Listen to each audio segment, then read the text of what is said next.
15 Αύγουστο. Πάμε όμως τώρα να συνεχίσουμε την κουβέντα μας για τη Χαλκιδική, γιατί κάποιοι την αγαπούν τόσο πολύ με τα χρόνια που την επισκέπτονται, που θέλουν να αγοράσουν και σπίτι.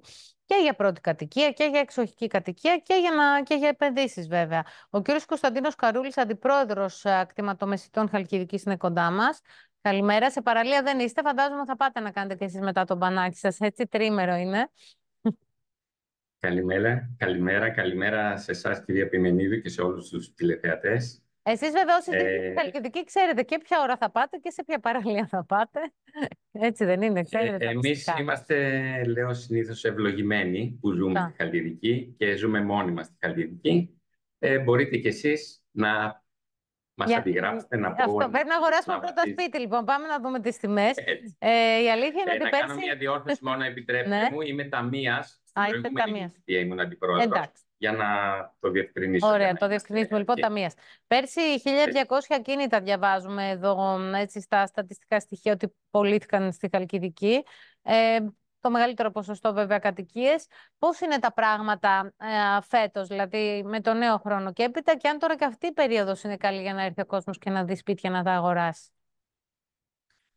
Να πω λίγο σχετικά με το νούμερο που αναφέρετε για τα 1.800. Είναι μια πρόβλεψη, μια προβολή, ένα projection, όπως θέλει να το πει ο καθένας, που κάναμε, γιατί στατιστικά από την Ελληνική Στατιστική Υπηρεσία δεν έχουμε για το 2024. Οπότε, με βάση το ρυθμό αύξηση των αγοραπολισιών που έχουμε την τελευταία τριετία... Με βάση τα συμβόλαια, έτσι, έχετε αυτή την εικόνα που μας είπατε, αυτή την πλασματική εικόνα. Ναι. Σωστά. Οπότε κάνουμε μια προβολή και υπολογίζουμε γύρω στις 1.800 αγοραπολισίες που έχουν γίνει στη Χαλκιδική. Είναι καλά, σε καμία περίπτωση δεν φτάνουν τα νούμερα που είχαμε το 2012-2013, το 2008-2009. Καλά, τότε μία στις δύο οικογένειες, εγώ άκουγα τότε, αγόρεζε ένα σπίτι με δάνειο βέβαια. Κάποιοι όχι τότε, εκείνα τα χρόνια που είπατε, πριν ξεσπάσει η οικονομική κρίση το 2008, ας πούμε. Σωστά, κυρία Πιμενίδου. Και ακριβώς αυτή η αύξηση του 8 με 9% που έχουμε κάθε χρόνο και είναι σταθερή, να πω, σαν αύξηση, μας δείχνει ότι δεν συζητάμε για κάποια φούσκα, συζητάμε για κάτι απόλυτα φυσιολογικό, απόλυτα όριμο. Από τη μια καλύτερα, ναι. Για να δούμε λοιπόν τι σπίτια αγοράζουν αυτοί που επέλεξαν, έστω 1.800 χοντρικά, τι σπίτια και για ποια χρήση και ποιες εθνικότητες βέβαια, έτσι. Συνήθως συζητάμε για οικιστικό, γιατί το ακίνητο, όταν συζητάμε για ακίνητο, έχουμε τρεις κατηγορίες. Έχουμε το οικιστικό, την γη και το επαγγελματικό. Φυσικά το οικιστικό έχει τη μερίδα του λέοντος, στη Χαλκιδική. Συζητάμε περίπου για ένα 70% αφορά σε οικιστικά ακίνητα. Και αν το αναλύσουμε περισσότερο το οικιστικό, εκεί έχουμε διαμερίσματα, μονοκατοικίες, βίλες και ούτω καθεξής. Σε αυτό έχουμε πρώτη ξανά επιλογή το κομμάτι των διαμερισμάτων, που είναι και σχετικά πιο οικονομικό. Και αν θέλετε να πούμε και σε νούμερα, δηλαδή σε τι αξίας είναι αυτά τα ακίνητα, το ένα στους δύο, έτσι έδειξε η έρευνα, είναι συνήθως από τις 100 μέχρι τις 150.000 ευρώ δαπανά για να μπει σε μια διαδικασία αγοράς. Άρα αυτό σημαίνει, λίγο από την εμπειρία που έχουμε, γιατί σκέφτομαι τώρα τόση ώρα σας ακούω τόσο προσεκτικά, 150.000 ευρώ για ένα διαμέρισμα εκεί γύρω στα 70 τετραγωνικά, 80 ή μια μικρή μεζονέτα. Έτσι, και αυτά τα σπίτια, ανάλογα τώρα τις εθνικότητες που θα μας πείτε, κάποιοι τα επιλέγουν αφού συνταξιοδοτηθούν και για πρώτη κατοικία. Πολύ σωστά. Όπως το είπατε, συνήθως συζητάμε για κάποια με 2 υπνοδωμάτια, σαλόνι, κουζίνα σε αυτά τα χρήματα. Στο 3 υπνοδωμάτια έτσι, τώρα και εξοχικό δεν θα ήταν και κανένα τεράστιο σπίτι. Σωστά. Αυτό που επίσης θα ήθελα να πω και αξίζει να το κουβεντιάσουμε και να το συζητήσουμε είναι ότι η έρευνα μας έδειξε ότι ο πρώτος λόγος αγοράς είναι πλέον η επένδυση. Ενώ μέχρι και πέρσι που είχαμε κάνει την έρευνα για το 2023, ο πρώτος λόγος αγοράς ήταν η εξοχική κατοικία. Βλέπουμε ότι πλέον ο κόσμος έχει αντιληφθεί ότι μπορεί μέσα από το ακίνητο να έχει και ένα εισόδημα, ταυτόχρονα κάνοντας κοπές του. Αυτό είναι πολύ θετικό από τη μια, γιατί και εγώ ακούω κόσμο που είχε εξοχικά, ότι πολλοί πλέον τα εκμεταλλεύονται και τα επινοικιάζουν και έτσι ενισχύεται πάρα πολύ το οικογενειακό εισόδημα. Ξέρετε, γιατί και τα ελληνικά νοικοκυριά τα βγάζουν πάρα πολύ δύσκολα πέρα με την ακρίβεια και όλα αυτά.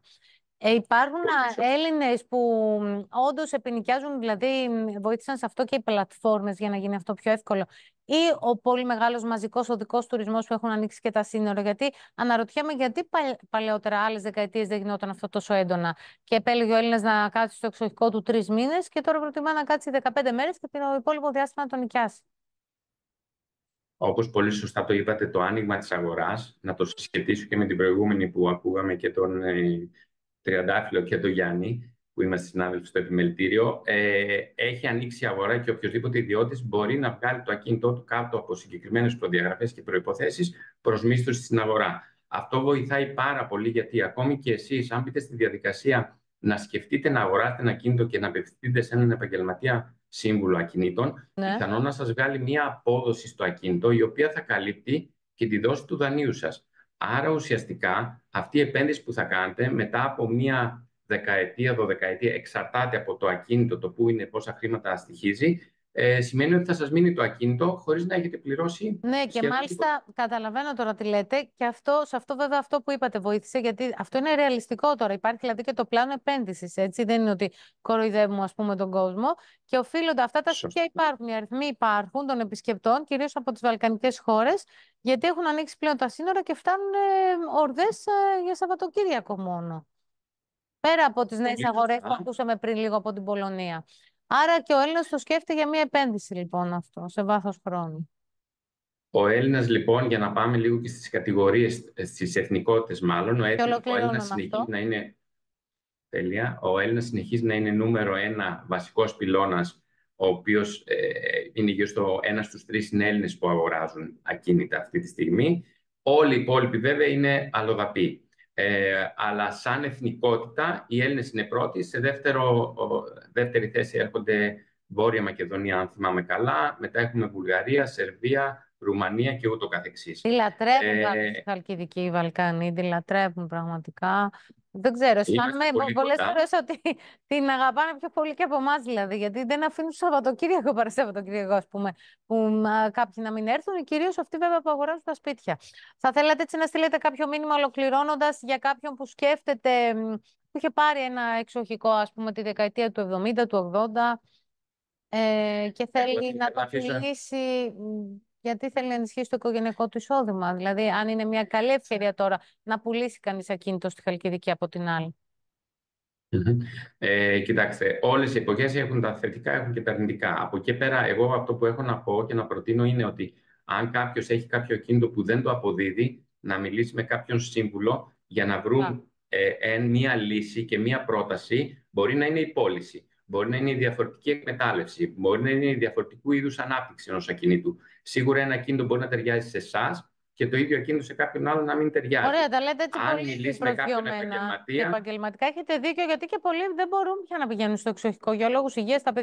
Πολλά παιδιά ζουν πλέον στο εξωτερικό και οι οικογένειες δεν τα χαίρονται τα σπίτια στη Χαλκιδική όπως τα χαιρόντουσαν, ας πούμε, παλιά. Οπότε υπάρχουν λύσεις δηλαδή, και λύσεις αρκεί να απευθυνθεί κανείς σε επαγγελματία. Γιατί η Χαλκιδική είναι ωραία μεν, αλλά τραβά και πολλούς επιτίδιους. Έχουμε ακούσει και πολλά περιστατικά απάτης με προκαταβολές που έχουν πέσει μπροστά και μεσίτες να μην είναι καν Έλληνες και να εξαφανίζονται, να μην τους έχει ξαναδεί κανείς ποτέ, έτσι δεν είναι? Κλείνοντας, λοιπόν, θα ήθελα αυτό, ο κόσμος να είναι πολύ προσεκτικός. Έχουμε πάρα πολλά τέτοια περιστατικά. Εμείς μιλάμε με την αστυνομία, με την ελληνική αστυνομία, με τις αρχές. Έχουμε πολλά τέτοια κρούσματα. Το πρώτο που θα χρειαστεί να κάνει, και αυτό προτείνω εγώ, είναι να ζητήσει αν ο άνθρωπος που μιλάει είναι αντιούχος. Εάν είναι αντιούχος, υπάρχουν τα στοιχεία του στο επιμελητήριο, στην ελληνική αστυνομία κτλ. Αν δεν είναι, τουλάχιστον να μιλήσει με κάποιον δικηγόρο για να εξασφαλιστεί, αν μπορεί να εξασφαλιστεί. Και όχι προκαταβολές δεξιά και αριστερά, έτσι, γιατί θα χαθεί το ακίνητο. Ωραία, νομίζω κάναμε έτσι μια πολύ ωραία κουβέντα, εμπεριστατωμένη συζήτηση. Σας ευχαριστούμε πάρα πολύ. Και δώσαμε έτσι και συμβουλές στον κόσμο, γιατί πρέπει να γίνει σωστή επιλογή με τους σωστούς επαγγελματίες. Ευχαριστούμε τον κύριο Καρούλη. Και επιστρέφουμε τώρα έτσι στη θάλασσα με πισίνα.